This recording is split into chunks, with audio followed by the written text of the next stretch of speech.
Legacy series is done. Every episode that you're going to be seeing from now on is going to be fresh. ConDawgB, I'm just going to say his name because it's a good episode. We talk about his experience of hearing the news of the shutdown and how he's pivoted, what he's doing, and his path in front of him. He has big plans, a true entrepreneur at heart, and I can't get over how much of the resemblance between him and Palmer Luckey is just uncanny. This guy is about to travel across America in an RV. The VR RV is what we coined during the interview. It's so cool to see, and I hope you enjoyed this conversation as much as I did. Let's get into it. My name is MoneyMitch26. This is ConDawgB. We've already done a part 1 where we basically heard your story, how you got into Echo, what you were doing, and the plans that you had for Echo. At the time of recording, that went up like last week. So it's quite fresh in my mind what we were talking about there. However, that was recorded I want to say nearly 4 months ago now. Yeah. A lot of time has passed. Your goals have, your plans and the kind of content you're putting out has changed. And let's start with that. So, the game's shutting down. What was your initial reaction to that? So I had COVID, and I basically had fallen asleep at like noon and woken up at, I think it was like 3 or 3:05, something like that, later in the afternoon. And I woke up to all these messages from all these people saying the game's shutting down. I didn't know what was happening. I was sick. I felt awful. I thought I was in like a dream. I didn't think what was happening was real. I then realized I was awake, and I kind of freaked out.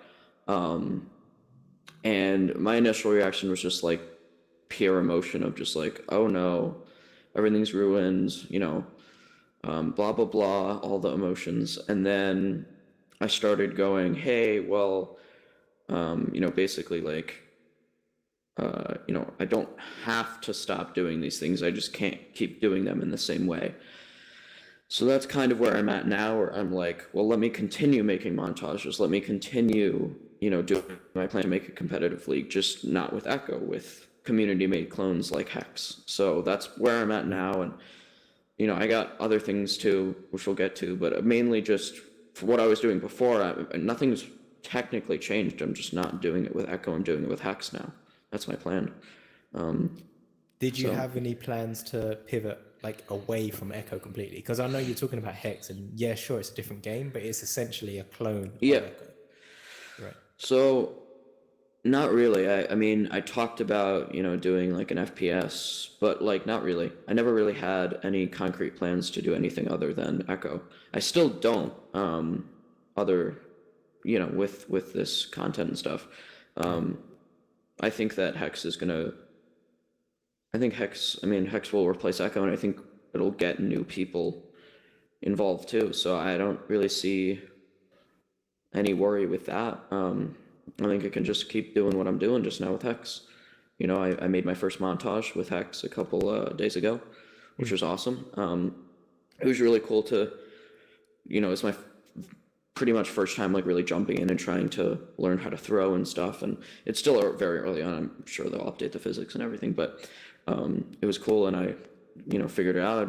I hit some crazy shots, which I was even shocked about. I hit like a mail slot and a half court, stuff like that. A Kung, I think, even hit, which was kind of weird. How's the mechanics differ? Do you think they've nailed it, or? Well, it's hard for me to speak on that yet, just because it's so early on in development. It's very different, but I think that and it's pretty bad, but it's also been less than 2 months, so it's like you can't really judge it yet. It's very early on in the alpha and such. But yeah, no, I've talked to the developers, and I like their mindset. They have a very like, well, let's talk to the community, let's figure out what they want, let's blah, blah, blah. And I really respect that. That's hard to find in especially game studios developing games for people. So have you seen that materialize already? Like conversations that you've had as a player? Yeah. Yes. Nice. They do daily, or not daily, but like pretty much daily updates. And there's a channel in the Discord, and they have like people vote on decisions they're making. Which is pretty cool. So I'm really excited for Hex. Yeah. How big's the team over there? I think it's like 10, 12 people. Oh wow, that's way bigger. Yeah, than I thought. I it's thought you were a gonna say it's a like full two. team. Yeah, no, it's a full team.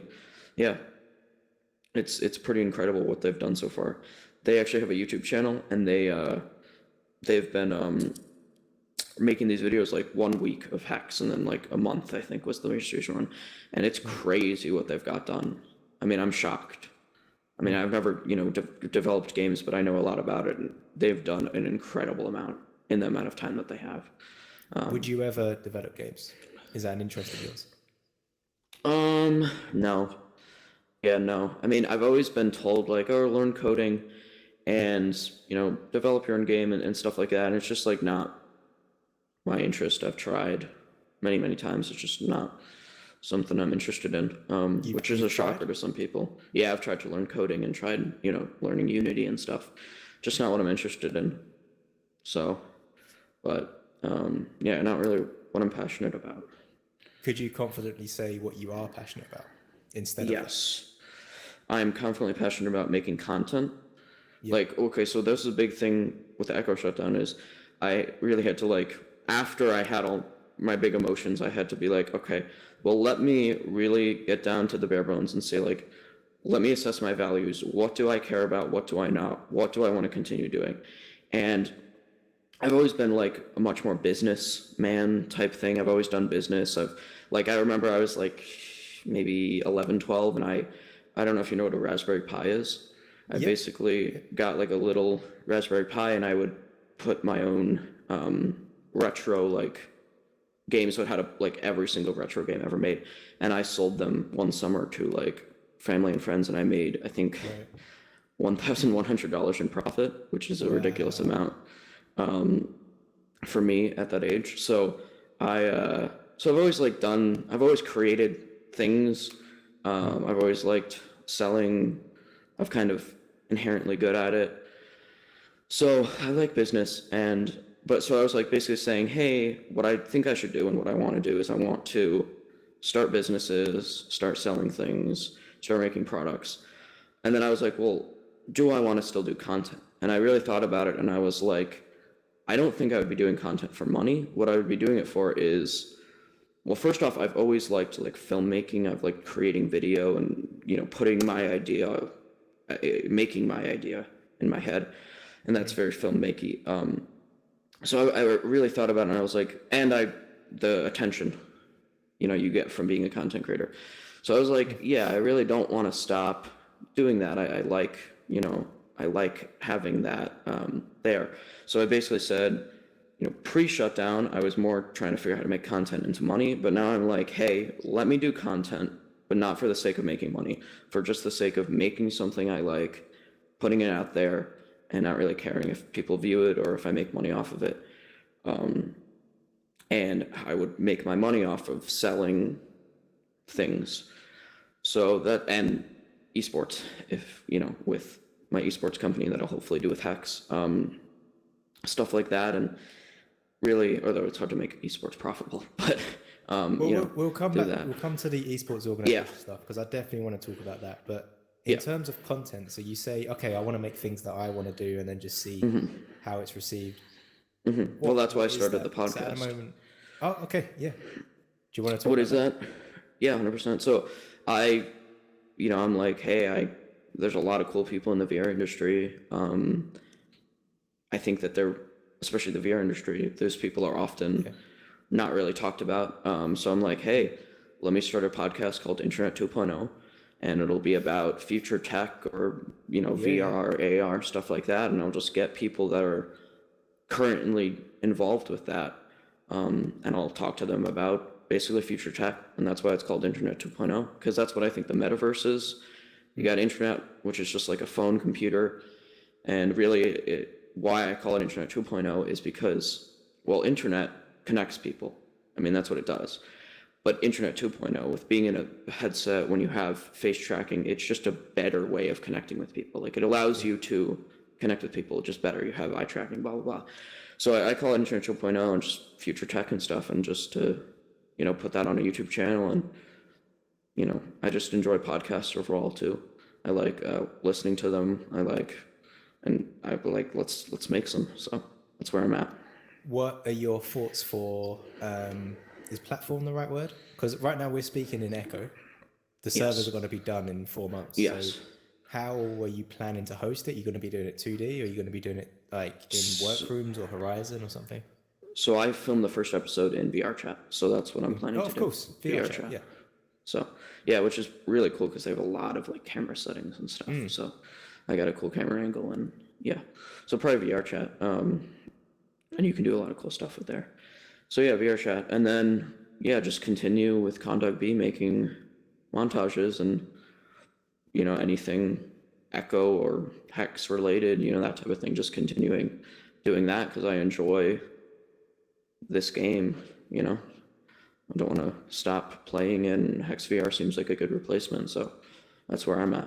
And on the subject of podcast, you said about eye tracking, face tracking. Have you got a Quest Pro? Have you played with that? I have not. No, I have not. I want to actually, who I just talked to, which is Cade, mentioned a headset that is really advanced that I should look into, because I'm basically like, hey, I'm gonna boycott Meta. I don't want to buy any more Meta products. Okay. You know, price doesn't really matter, but so I'm gonna look into. Do you know the application Big Box? The like media sharing. You can like go in and watch a movie with friends in a theater. You're talking about Big Screen. If not, oh, Big Screen. Yes, Big Screen. Yeah, I said it right. They apparently made a VR headset. They did, yes. And so I'm looking. That's what he mentioned to me, because he said that one was a really good one. So to check out. Well, and their story sounds really cool, because they basically were offered by Meta. They were basically said, hey, Meta wanted to buy them, and they said no. And I think that's very, very respectable. It shows that they don't really care about money and care more about creating the best future possible for VR. Yeah, well, right now it looks like a very bad idea to sell out to Meta, because we're seeing. I mean, AltSpace is an example that people use at the moment. I feel like it's a little far fetched, just because it's a very old app at this point. AltSpace, it makes sense that they're shut down. But Echo, I think that's the one that's really shocked the VR community. Not even gaming, but just VR community, because it's Ready at Dawn. It's a studio that's been purchased all those years ago, and then they just haven't improved the game. Obviously, the studio has another project that they've hinted at that they're working on, but I mean, at this moment in time, we don't know anything about it. Yeah. So this is how it looks at the moment, right? Yep. Right. I mean, who knows? I mean, people kept comparing it to the Overwatch thing, where I don't know if you're familiar with that. I don't really, but basically Overwatch, they announced that they are shutting down Overwatch 1, but in the same announcement, they said that they're working on Overwatch 2. Right. People were like, is this, that, except for it's not in the same announcement? Who knows? I mean, I'm not really betting on that. I can hope, I'm not betting on, but I hope that the new game is a replacement of this game and is better, but who knows?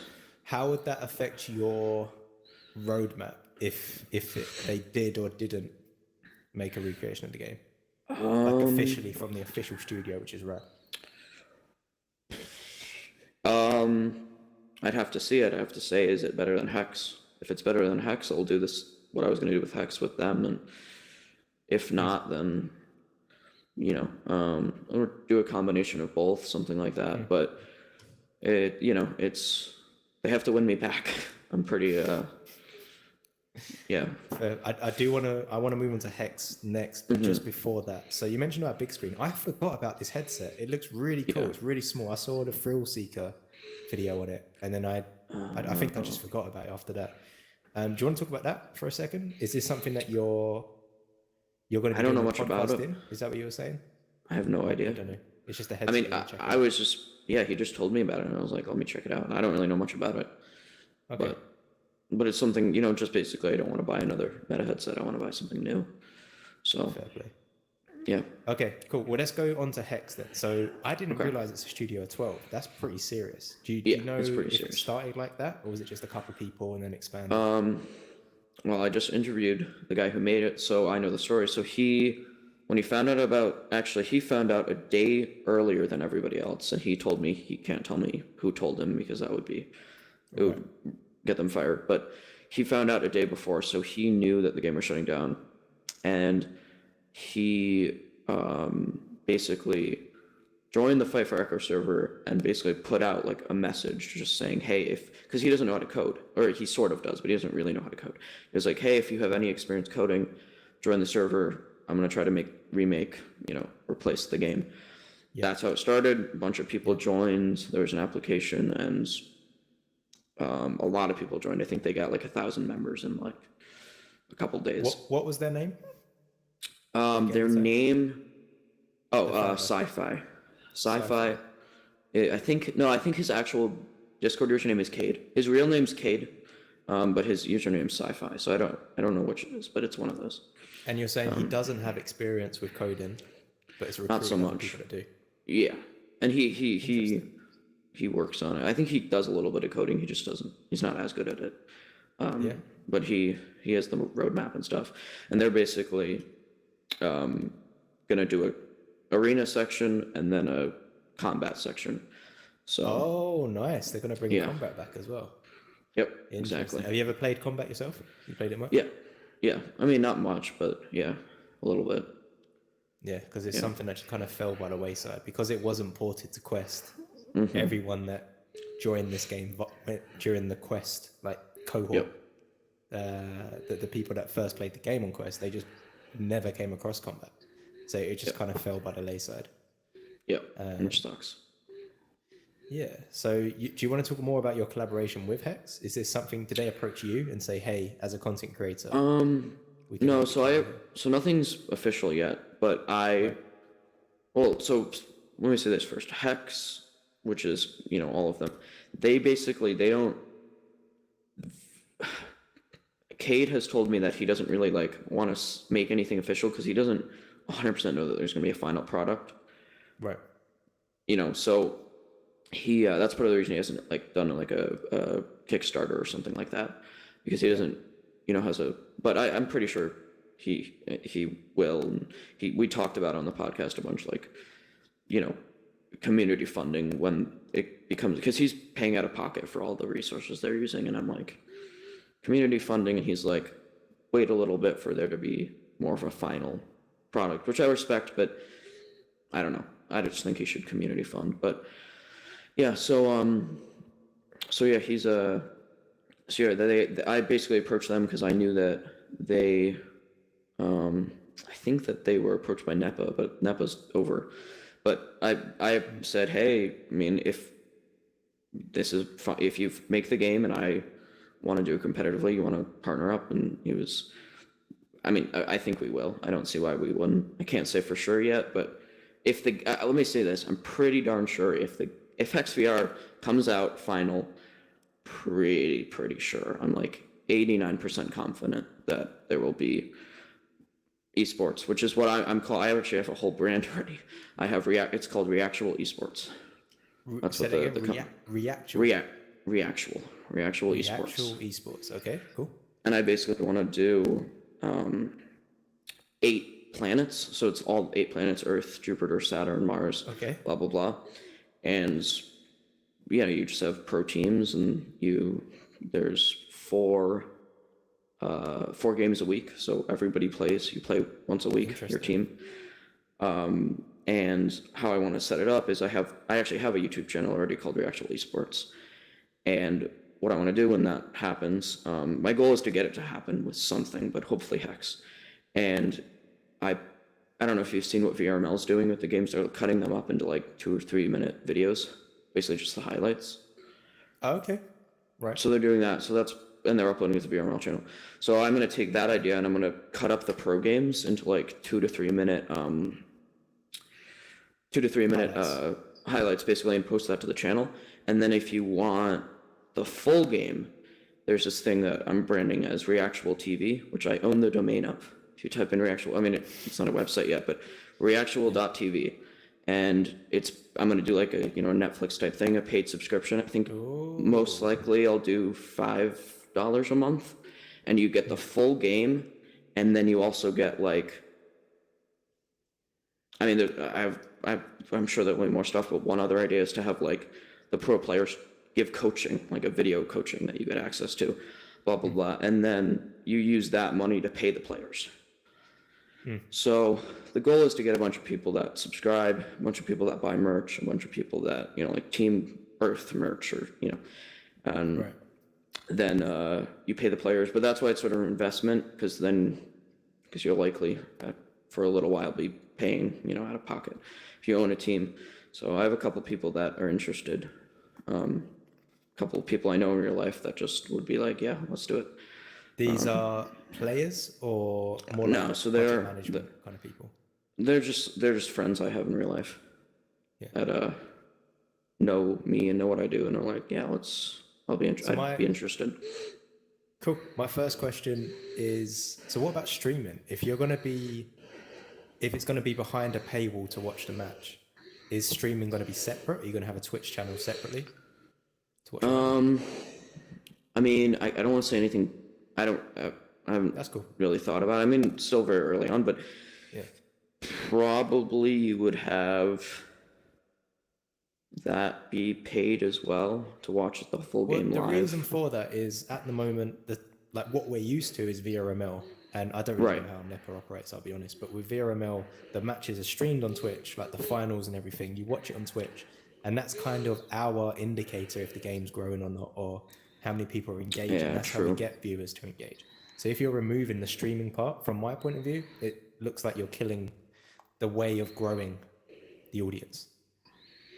Yeah, 100%. I think probably, I don't know what, I probably for free, and just if you want to watch it afterwards, you have to pay. But it's just like, I really want to highlight that you should pay. But also I think to have the benefits would be more stuff like the coaching things like that. Agreed. That'll influence people. So I mean, as you know, like my past in coaching, the coaching that I've done, I know that there is money to be made there. There are people willing to pay like good money to be taught how to play the game. If you have the brand of being a good player, or master tier player, using the old terminology, but in this case, you know, a Jupiter player, with whatever brand you're eventually going to have associated to that, you're going to be able to like sell, okay, here's an hour of my time to teach you how to do this, or here's like a pre-recorded video of me breaking down a really important match. That's just what I was going to say. Breaking down matches. That could be really like player analysis, be like, you know, have the game behind them and then be like, well, here's what I was doing. Here's why I made this decision, blah, blah, blah. Which is kind of, I talked about that a little bit on the first podcast. Never ended up doing that, but doing, gameplay analysis by the actual player who you're seeing would be pretty cool. So there's a lot of stuff. I mean, doing a lot of things like that. Paid. Yeah. What do you think about VRML, the future of VRML, but also taking any like the format that they have at the moment, which became the status quo? What do you think about taking that and applying it to what you're building, but also, what do you think about VRML now that Echo is shutting down? One thing I will say, again, this is very early on, there's a lot of flexibility. I want to do pro teams, but I also, one of the things I basically am thinking is like, hey, I want to combine the pros of VRML, the pros of NEPA. So one thing I'm sort of figuring out is, hey, what if I also had, as well as these 8 pro teams, you had like a VRML more type ranking where anyone can sign up and join. I had another idea. This would be pretty cool. So you have the 8 pro teams, which would be like master tier, and anyone can join. Anyone can play, make a team, and then somehow you would, if you do well enough in the season, instead of you becoming master tier, you would get a spot on a pro team, and then every season you have to prove yourself again. That's something pretty cool, because that would that enables it to be completely on you. That's one of the things I hate about NEPA is like you don't have full control over if you make it to AAA, if you make it to pro. And I love about VRML is anyone can join. So kind of combining those two ideas, and I think that'd be pretty cool because it's not up to a person; it's just up to how the system works, how the ladder works. If you become a paid pro player, I think that's pretty cool. That's probably more what I'll do. And you have to sign a contract that you'll do a coaching video and but something to think about. I definitely think something more like that, just because it gives it just feels more accessible to everybody. So just so I fully understand that, how's that different to the AAA, the scouting program at the moment? Because with NEPA, well, NEPA's over now, but NEPA, how it worked was you had to get chosen by them. And if they chose you, you would get into scouts, which is what I was at. Then you had to do a graded scrim, move up to AAA, or move up to PDR, Pro Development Roster. PDR captains would pick you, and then the same thing with Pro. You're now a AAA player. Pro captains would pick you. So it's all about picking. What I'm describing is just a system that has no like human. You are in complete control. Yeah, like how VRML works with like bronze, silver, is that you would make it to to become a pro player, it's completely on you. It's a system, and you're in complete control of whether you get there or not. It's not up to any person. Yeah, so assuming this is going to be in Hex, this is dependent on the Hex collection of data, right? Collecting of your stats. Yeah, you would play more like you have matches just like VRML, and if you win those matches, you rank up, and at the end you would. But that's tied to the team, right? It's not your individuality. Say you joined a team, but you were just sub, and then your team did really well. I see what you're saying. That's my fault with the VRML thing, because you can be very good, but if you're on a team where you're not working as a team very well, your individuality isn't seen, and then vice versa. If you're on a team that's doing very well, but that's actually fair. Dead wood, you're getting. I would say, it's the same thing with VRML. That happened in VRML, and you would leave the team or you get picked off the team. Yeah, true. It would be team by team basis. There's still a lot to iron out, but the overall thing would be you would be in complete control of if you become a paid player, and then also, you just it would eliminate the I choose you over you, because I think NEPA ended up not really being who's better. It's more about who they are as a person. Yeah. That's me being speculating, but the way they chose players was weird. Is NEPA done? Is it literally gone? Yep. Here yesterday, gone today. Well, I have a theory that no one really talked about, that I feel comfortable talking about now. I was actually working on exposing them in a video, but they're over now. I'm pretty sure NEPA was a scam. I'm pretty sure. Like Venom and a lot of the people at the top, like the team owners, they were like so the guy who owns NEPA, his name was Tony Cartwright. He did a bunch of scams in the past. He did basically a politician scam where you run for governor, and then you get a bunch of campaign donors, and then you just take all that money. And his registered address was like a shack in Florida. Like he didn't act like it was like, he's a very shady guy. I guess that's my point. A lot of the people at the top are very shady as people. I did a bunch of research on them. Venom went to college and he got, I don't remember what the degree was, but it's like the known degree to scam people. It's like a selling, it's a selling degree, but it's not. Right. Anyway, so there's a lot of, and the theory is you can say, so my theory, one of the theories is that they could have just been like, sign this contract and we will pay you. So I could be like, hey, I'm getting paid $50 a month by these people, but you might not actually ever get the money. You might just have a contract saying you're gonna get paid. So there's stuff like that. There's a lot of, and I never really saw any of the pro players like, hey, I made blank amount of money. It's just, I don't know. I feel like people would brag about it. Never really saw any of that. It's just weird. Because my understanding of it, like from the outside, because I'm in the EU, I was just so not invested in that. Yeah. I didn't know what was going on. But my understanding was that someone would purchase a team and then it's them that's putting the money in. So they put thousands in and that money would then tinker down to the players. So that's the other thing. I messaged Phanon, who was one of the high up people, and I asked him about basically their business strategy. Doesn't make any sense. He said that the team owners put $3,000 a month, and that goes into paying the players. and that it's all investment. They're not making any profit. And that and then I was like, well, why are these people, shouldn't they like care? I mean, it's been a while. They're putting $3K a month into this and not getting anything back. And he made a joke to me, which I thought was weird, that, oh, well, they're probably actually saving money because of the tax write-offs, which is kind of avoiding the question. And then he was like, so he's just being really weird in DMs. And then he sent me MLB, Major League Baseball statistics about like how they got like a contract with Fox News to have their shows, or not Fox News, Fox Sports for whatever, like $5 billion. And he said, even if 0.001, and I'm just like, this doesn't make any logical sense. Like, these people would care. It's not how investments work. I asked him, well, okay, do you have like a clear plan on how they will make money? And he was like, no. I was like, what? Like, either these people are really, really dumb business people. So it's just a lot of this minor details, and there's nothing really major, but it's just really shady, the way they operated and stuff. And so I think that, I don't know, I think that it was probably some scam going on.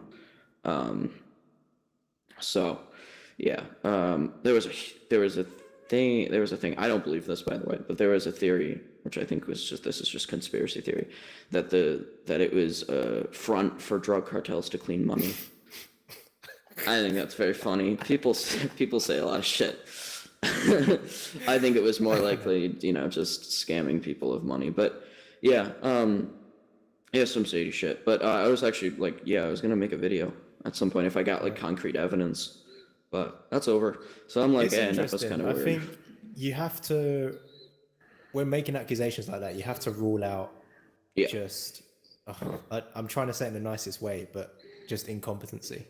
Did they just run, naivety, that's the word. Did they just run full steam ahead trying to build an organization, and then they just, out of naivety, they just didn't make things line up correctly?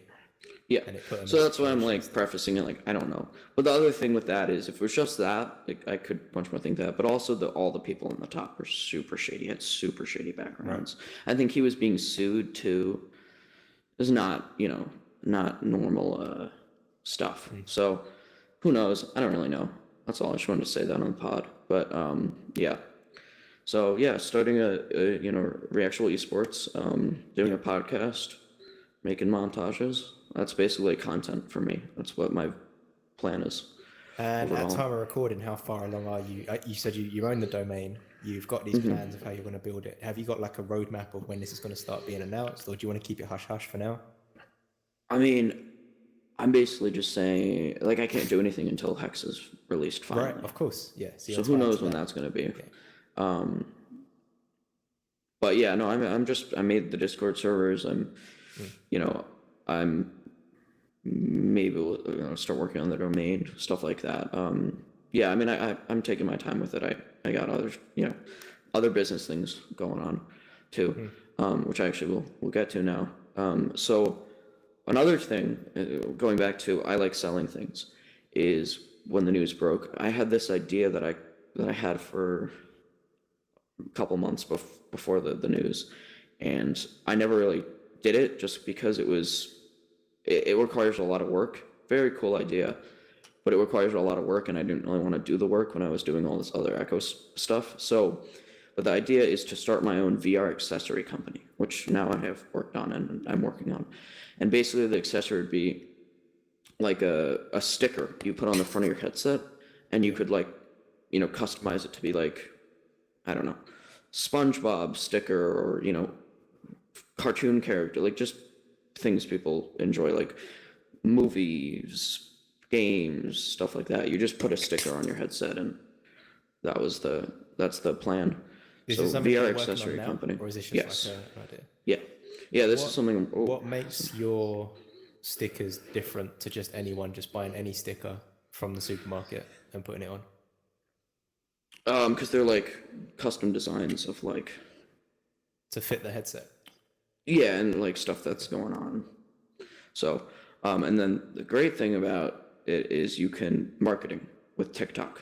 I don't know if you've looked into that, but marketing with TikTok's really easy. So you basically make a TikTok size video, a 15-second ad for the headset skin. You tell people, go to, I think I'm going to call them, the domain is going to be vrskins.com. And, you go there and the TikTok ad, and you pay TikTok. I think it's $15. You can do $15 a day, and it'll show it to 15K people, which with TikTok is, 15K sounds like a lot. It is still a lot, but it's, you have to grab their attention. Yeah. So it's so easy to just scroll on. So anyway, the goal I've heard from the guy who showed this idea to me is you want to spend $45K, or not $45K, $45 a week, okay, which will be shown to 45K people. And in other words, your video will be shown to 15K people 3 times a week. So like Monday, Wednesday, Friday. And you get that's advertising. And the goal is you invest that money at the beginning, and then you make profit, and then you put some of that profit back into the marketing, which is pretty good idea. So that's what I'm going to do. That's my plan, is to make the accessory. I have a company that can, a sticker company that can print custom stickers. I think it said like 10,000 for, what is it, like $650, which is a lot of money, but it's also 10,000 stickers. There's different, it's basically just stickers in bulk. You can get different options. I'd start with I think 5 stickers just to test it. You get the right size, and then you just put it on, blah, blah, blah. Just to make it sure it works, and then you buy them in bulk and you ship them out, and shipping's easy. You put it in an envelope, so it's really cheap shipping. It's really cheap. So I basically estimated the sticker. I did the math. One sticker from this company cost $1.50. So, and then shipping, I've basically said this is probably more, but basically $3. That's just an estimate to average it out. And then, so I'm basically saying $5 cost to make. I'm going to sell them for $15, $10 profit. I feel like it should be cheaper than that. $1.50 for one. Well, I feel like it should be cheaper than that. And I was originally going to do $10 or $12. The reason I changed my mind and did it 15 is because this comes from a marketing standpoint. If I'm looking at a product and it costs $10 versus 15, there's a big difference there. What I'm trying to say is $15 makes it sound expensive. I was talking about the production costs. In my head, a sticker costs 5 cents, especially if you're getting 10,000 of them. Oh, well, maybe I did my math wrong. I don't know, but no, but I'd question whatever supplier you've been speaking to. Okay, maybe that's get some interesting. Different quotes. Because that sounds like a lot for a sticker, for a bit of paper. Yeah, probably. Well, it prints a design on it, so it's it prints that. So who knows? I mean, it's meant to do that. It's not meant to just be a sticker. It's meant to be so that could cost more. It's printing cost. But overall, I mean, I've just basically been measuring the headset design, getting a piece of paper, cutting it out, blah blah blah, and that stuff. So it's a pretty good idea. You get a bunch of headsets and stuff and different sizes, and so that's just a good way to make money. And then so basically just I'm starting to make a budget because I'm trying to figure out how much money am I spending per month. So I'm making a budget, and then this is what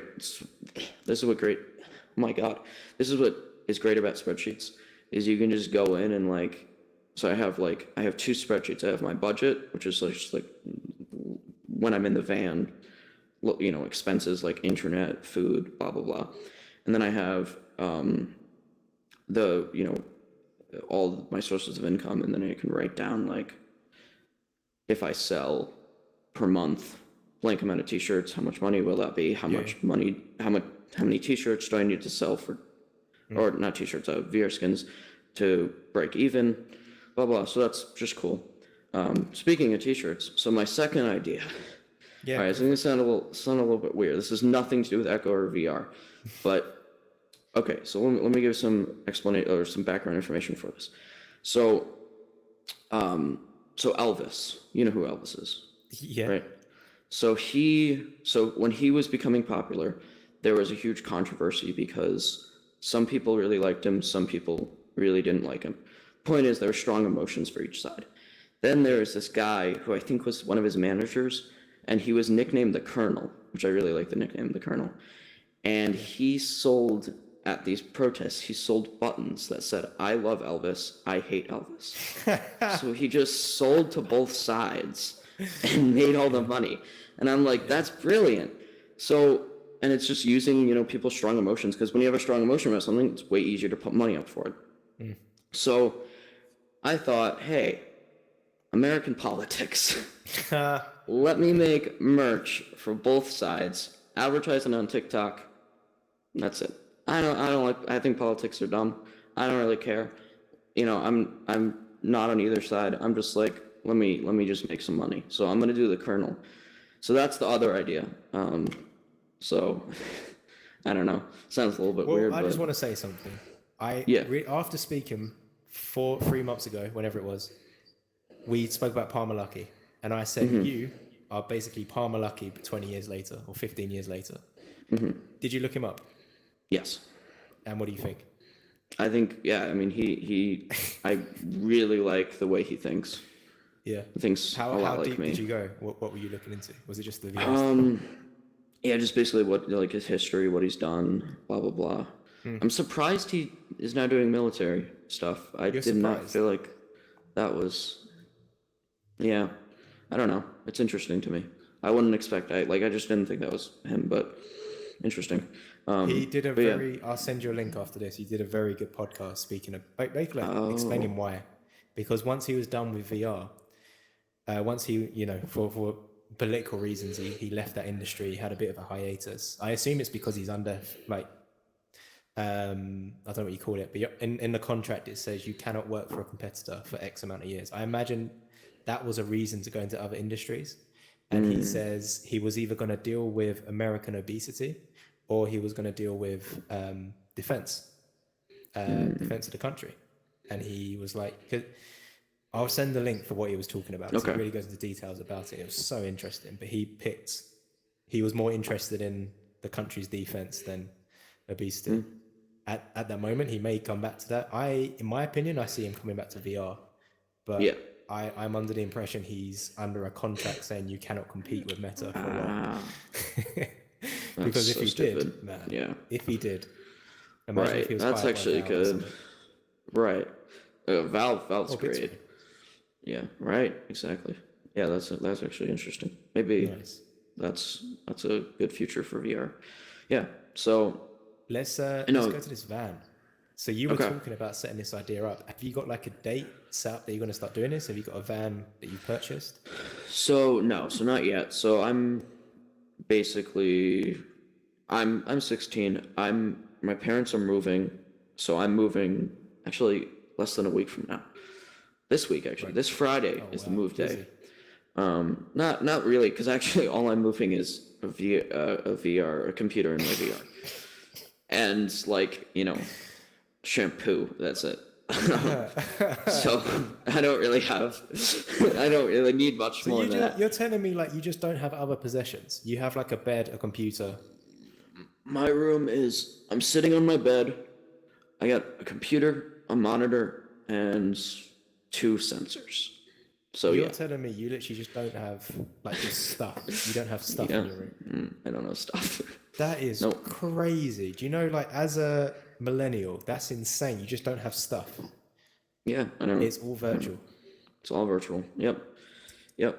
So so that's why the van's perfect, because I can just do it all, And so the van, I don't know exactly if I'm gonna buy a small. You can get I think it's called a Class C VRRV, VRRV, and so something like that. But you can, it's just it's actually surprising. I've been researching that. You can get a full bathroom, a full kitchen. It's in a very small amount of space. So that's basically what I'm gonna do, and then I just will have a computer and hopefully PC VR, or if standalone's good enough, and then I'll just park the van and play outside of the van. Right. with Is the internet, computer. are there easy solutions for Yes, connectivity? Starlink. That is Like, what's this? Elon 5G? Musk's. It is. I don't know if it's really good internet, and Right. it's meant for RVs. It's made by Amazing. Elon Musk.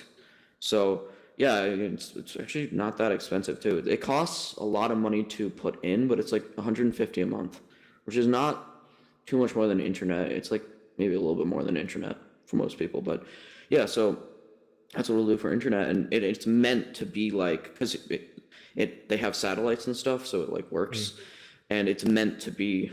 I won't use it when I'm driving, or maybe I will, but it's meant to be used not only when you're stopped, like basically anywhere in the world, but also like when you're moving, it works, which is crazy. So that's what I'll do, and yeah, so moving into the van, but the house I'm moving into in a week, I'm getting the basement, basically a whole basement. So I'm gonna have like, I'm getting a Murphy bed, so I can. What's this? So it's a bed that like is in the wall and you pull it down, Got it. and then you put it back up. And the reason why is because I have the VR space, and then I have the bed that comes down over it, and just because it's more efficiently spaced out. So I'm gonna have like, the router is gonna be right there, so I'm gonna have really good internet. We're getting better coverage too, because we're in a new place. We have really bad internet. Like there's a company that has monopoly over the area I'm in, and it's awful because the company sucks, and it's really expensive internet for not good speed. So we're moving, and we're moving 15 minutes away. It's not like it's a far distance. So, but we're getting a better provider, and so it'll be cheaper, way faster internet. And then yeah, I'm basically developing like a whole VR studio type thing. So that'll be sick. And that's where I'll stream and record videos. That's actually why I haven't streamed in over 2 weeks, something like that, because I can't stream until I move. Just because my space isn't, I move things around because I can. So, because I'm moving. But yeah, it's crazy. So that's a lot of fun. But then I'm basically saying, hey, I don't know when I'm gonna do this RV thing. I just know that I'm basically said 21 is the latest, because I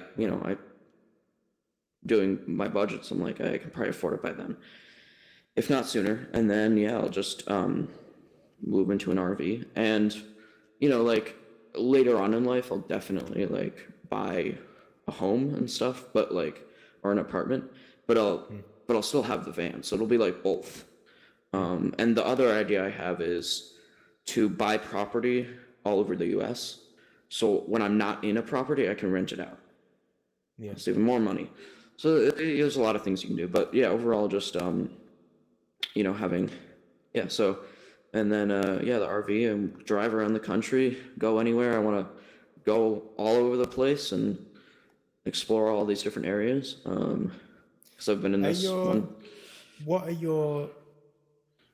does your dad do for a living? Is he work in tech? Is he the kind of person that would get an RV and just drive around the country? No, but he does do IT. He does he does website building for anyone who needs a website built. I think that's one of the things they do. I don't really.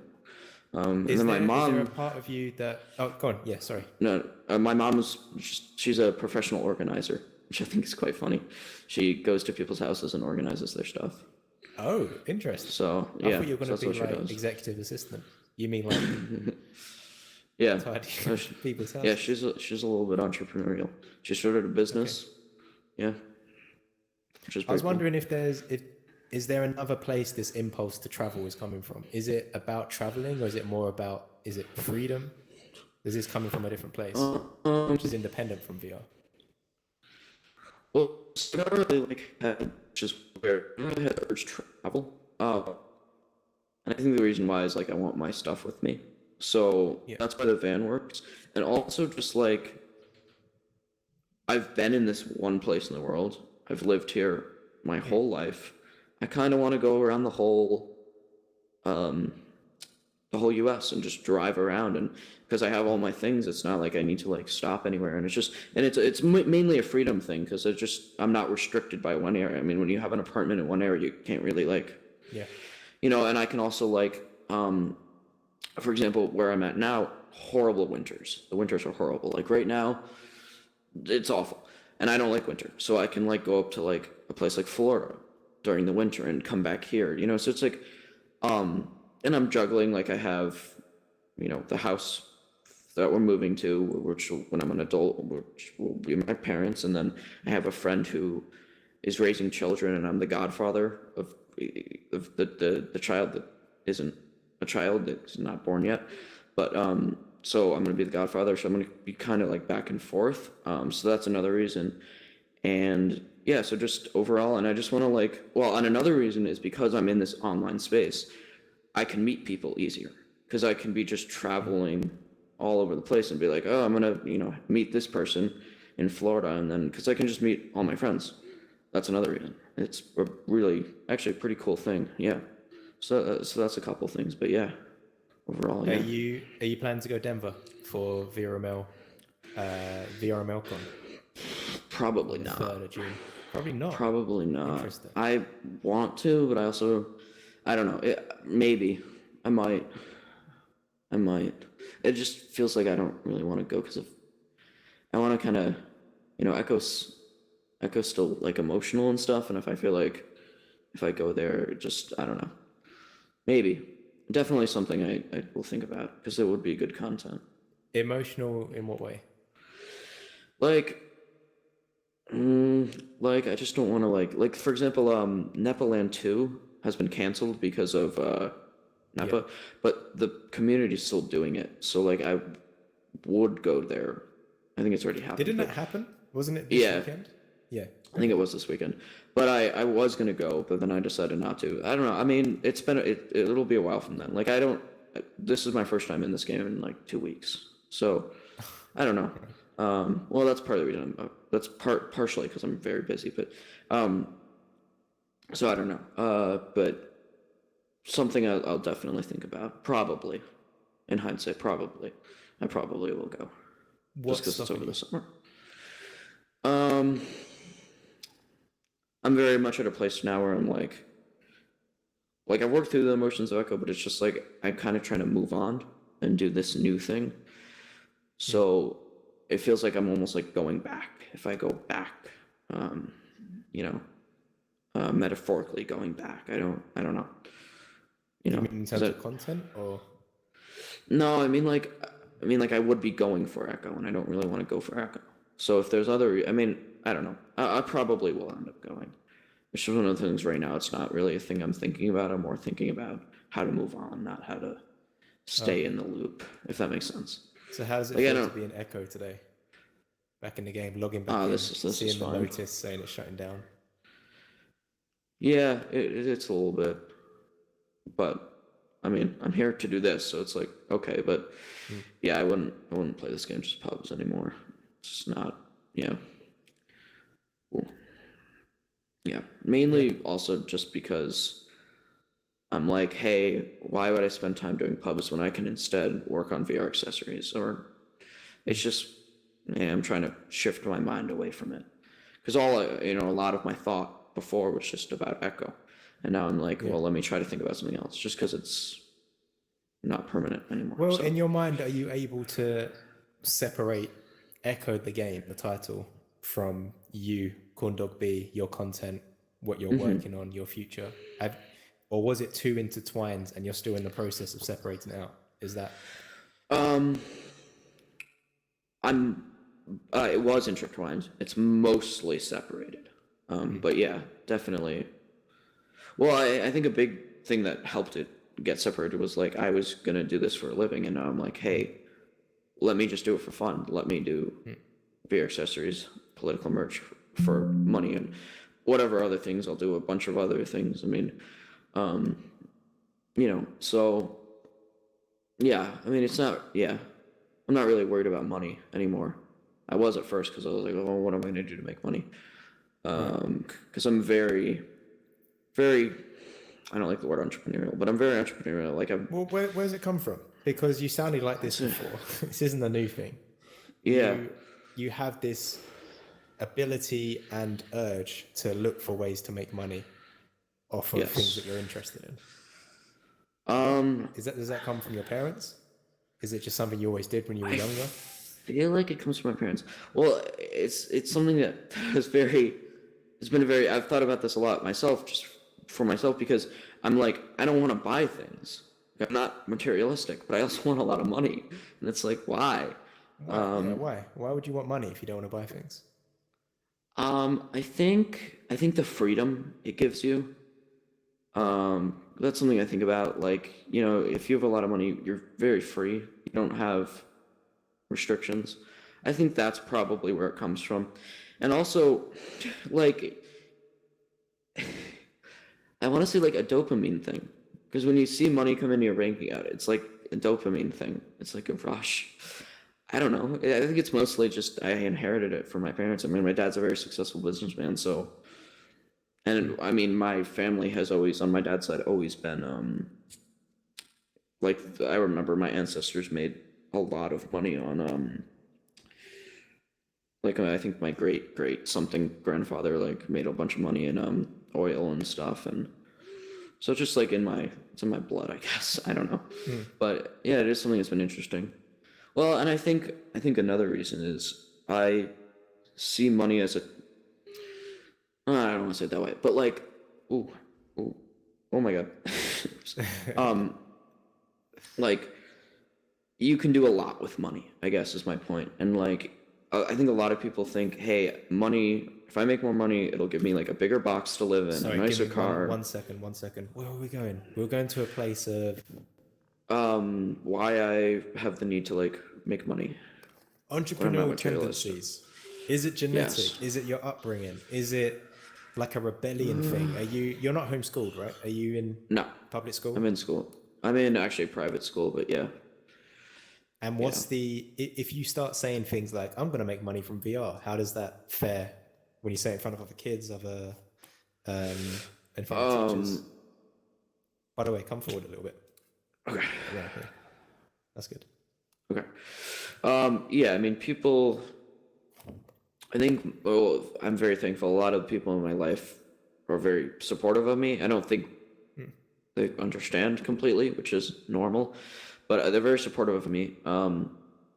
So when I bring it up, I mean, they're like, all right, cool. But at school, I mean, yeah, school is one of those things that's, I love school. I enjoy going to school. I don't learn anything, but I enjoy going to school. I have a lot of friends there. So I go to school not for the sake of learning anything, because I teach myself things. I know how to learn, so I've been learning a lot about a lot of different topics. It's just what I do.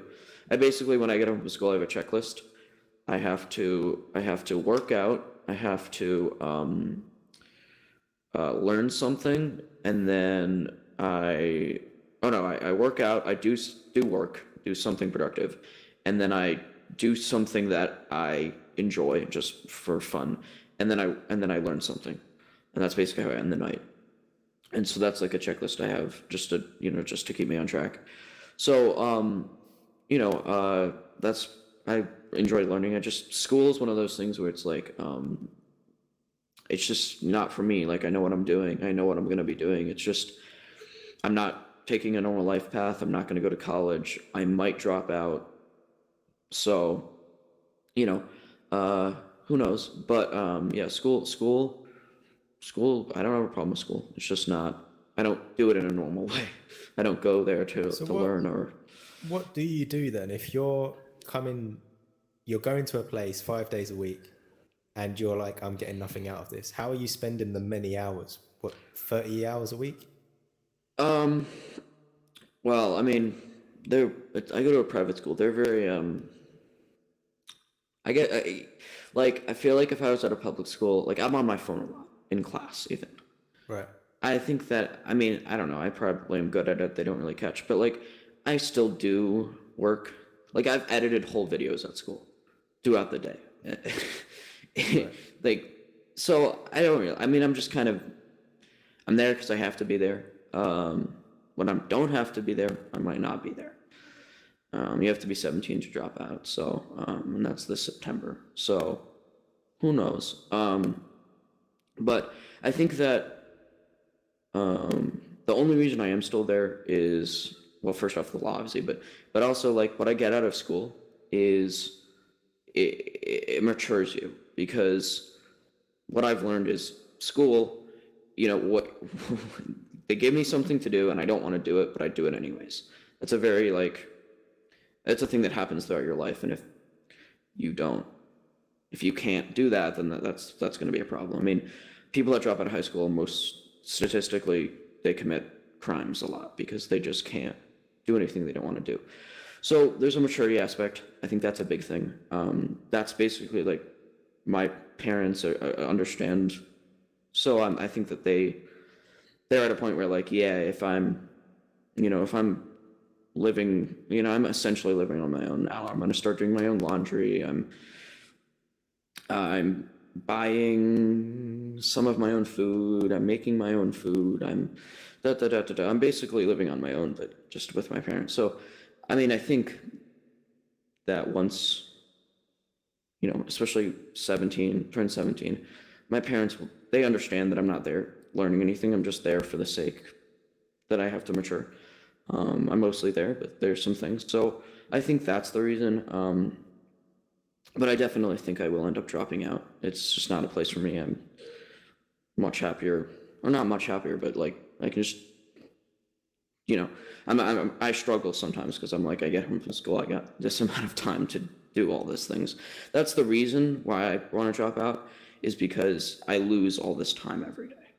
Yeah. That's basically where I'm at. And then it's harder to find time to fit into just relax and do, watch a TV show. Whereas like if I'm not going to school anymore, I can do all my work earlier in the day as if I had a job. Then later in the evening, I can relax. So, but yeah, and I just have more time to work. It's not like I don't like to think of what I do as work, because it's not work. I mean, it's very fun. Some of it's work, but I enjoy it. I enjoy making things. So yeah, who knows? But definitely, school's definitely interesting. Are there other kids like that? Or are you very much an anomaly? Very much so. Very much so. Yeah. And so in my personal experience, and just generally what you see, when you have an outlier, when you have someone that is doing things and they're not following the beaten path, they're like, well, I know I want to do this, so I'm going to go be curious and go over here. In that journey, and especially at your age as well, being 16, that coming of age kind of era of part of your life, your experience, like you've seen The Matrix, right? Mm-hmm. Do you get the idea that you take the blue pill and you just go along with the flow and you blissful ignorance, or you take the red pill and you fight against the system, and the act of you going against the system, the whole system attacks you, and it's like, no, you can't do that, you can't do that, you can't do that. Is this something that you relate to, or not really? Not really. No. So a lot of people, like I research a lot of successful people, and all of them, I've never heard anyone that isn't this way.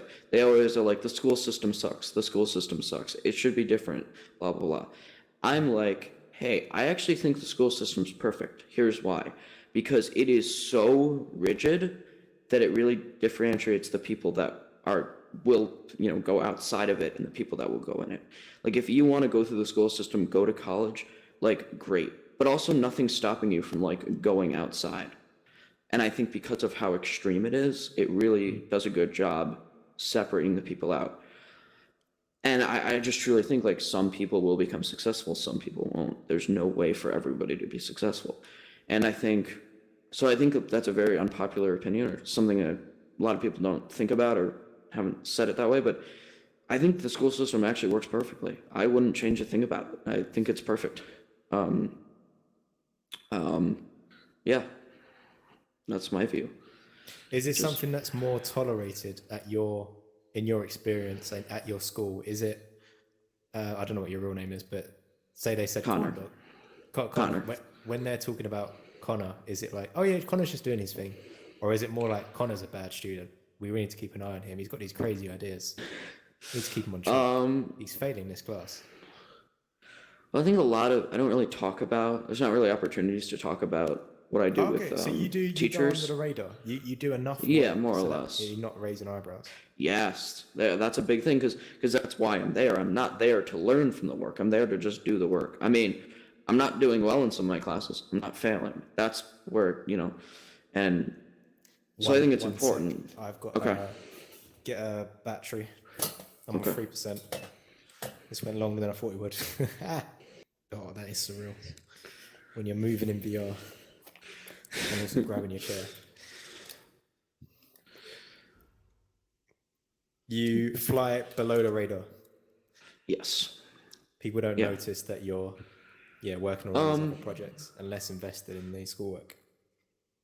Yeah, I would say that, but I think they do realize, I don't want to sound like egotistical, but they do realize that I am smart. They do realize, because I still do engage in class, and like when I talk a lot, like it's very funny. In English class, we talk about like stuff about psychology, and I'll raise my hand and the teacher doesn't even get what I say. It's because he's like talking about like he does this thing about like the ship of Theseus, which is like this thought experiment of like, okay, there's this ship, it goes out, it has all these boards on it, and it goes out to sail, and it comes back, and it's gone on this huge journey, and when it comes back, all the ship's boards have been replaced. Is that the same ship? And he says, oh, well, okay, are you the same person you were 6 months ago? And it's just, those questions are so, I don't want to say dumb, but they're so dumb that it's just, you can't even answer them. Because it's just failure to realize, so it's just failure to realize, like, we're all interconnected. There's no, like, we're all one thing. We're not you're not, it implies that we're all different and separate. And I explained that, and he just doesn't get it. What are you saying? Are you dismissing the whole point of the exercise? Or are you dismissing whatever his point was, his conclusion? Well, okay, so what I'm basically saying is, if you realize that we're all interconnected, we're all one thing, you don't even need to ask that question, because that question is answered by realizing that. So that's basically my thought process. It's very, but that's dismissing the exercise, right? All right, yeah, cool, that's true. But also, the exercise is still valid, but it's within what you just mentioned.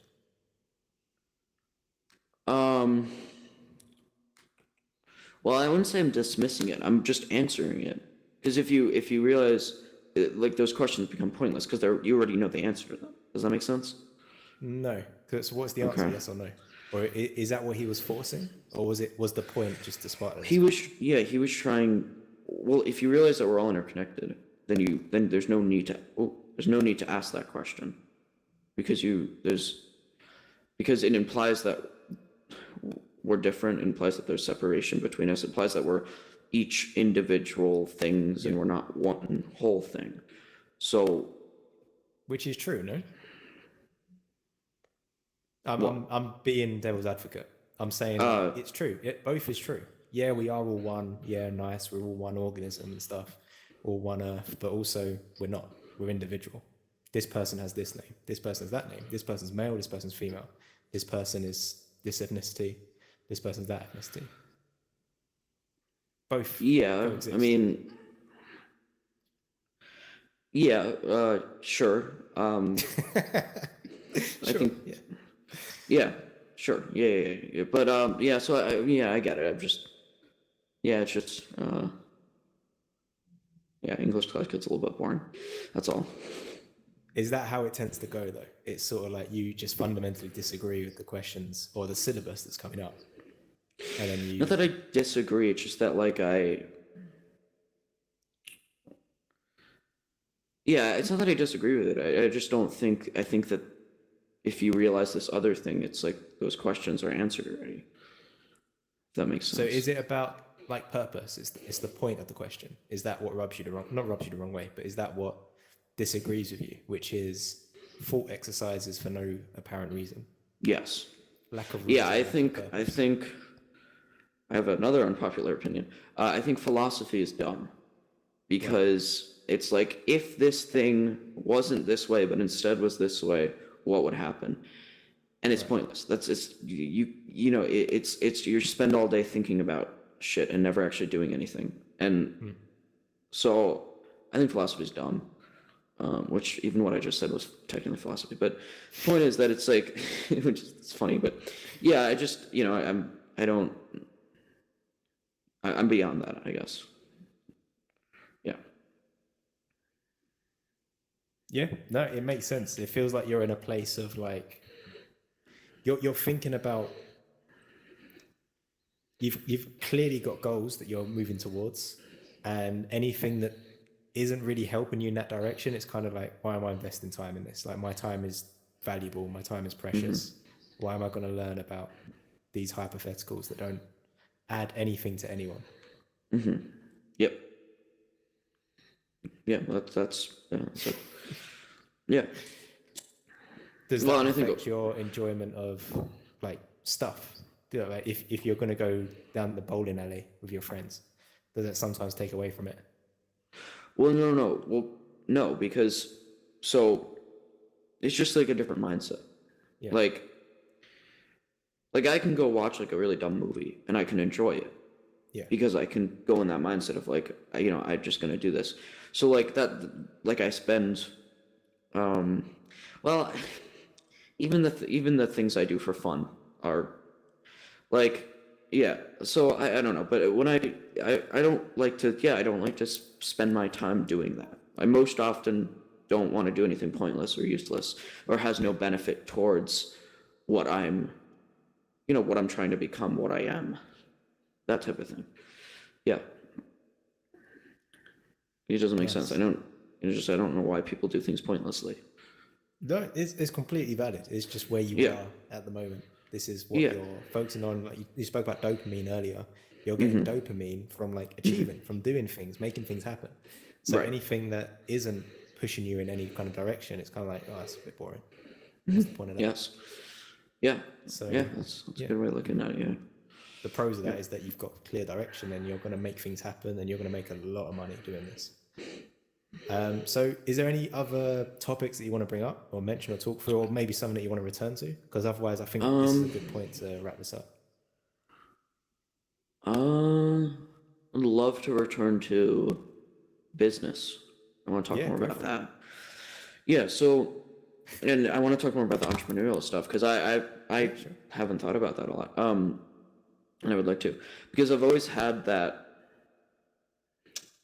whatever, that thing to me. I've always had that.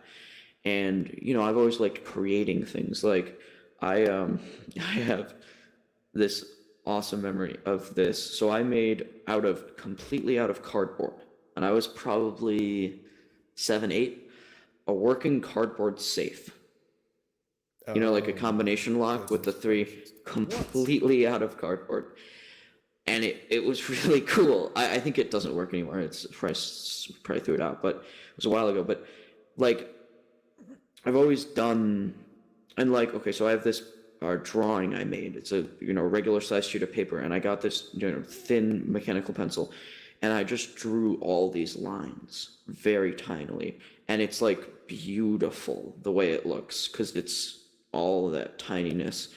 And I've always done this weird like thing with perspective, and just made cool things. I've always liked the act of making something, and I think, I don't know what it is about it, and then also the money thing I don't even fully get, because I think it's just I think it's a dopamine thing, because if I'm doing what I enjoy doing and I'm making money doing it, it's just, good. So, and, I hope to make a lot of money, and I hope to, pay for my mom's retirement. I hope to, help, just money gives you so many opportunities to do all these amazing things that, like I was researching yesterday these people that that turn their house into like a whole studio. And this was like early, this was like 2000s. Comedians would turn their house into a studio and they would just record their whole lives. Like just stuff like that like just for fun. And I think it just provides all that. Like I joke about how I think this would be hilarious, like Ready Player One style, to like bury money and then put like coordinates on. Like just that type of thing. I in my view is like, I think a lot of people think that the goal in life is to get like a bigger box to live in, a nicer car, and I'm like, no, I want to do all this weird things. I want to have this weird opportunities. I just want to have I have all these plans, and if I have money, I can execute those plans. So I think that's it. I think it's the dopamine. I think it's the freedom. I think that there's a lot there.